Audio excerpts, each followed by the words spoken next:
Почитувани медиуми, почитувани граѓани.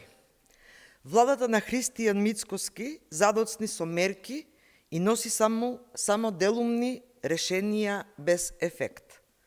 Холистичкиот пристап на македонскиот Далај Лама нема ефект. Секогаш кој ќе најави мерки, цената на дизелот поскапува. Мерките на Социјалдемократскиот сојуз на Македонија не се воведени до крај, а цената на оваа неспособност ја плаќаат граѓаните кои се соочуваат со нов ценовен шок токму пред великденските празници. Поскапени се лебот, брашното, месото, млечните производи, овошјето, зеленчукот, зејтинот, буквално се е поскапено. Апсурд се изјавите и изговорите од власта.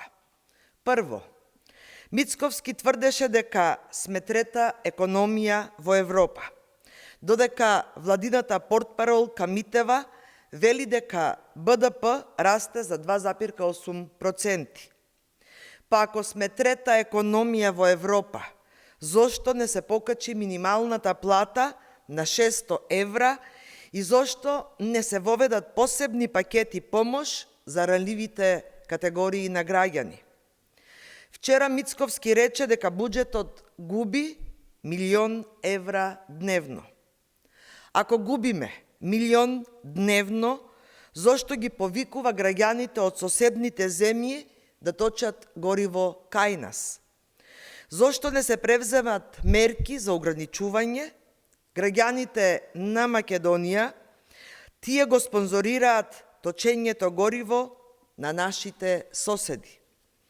Ова е уште еден доказ за погрешните економски политики на владата, без стратегија, без навремена реакција и без грижа за граѓаните.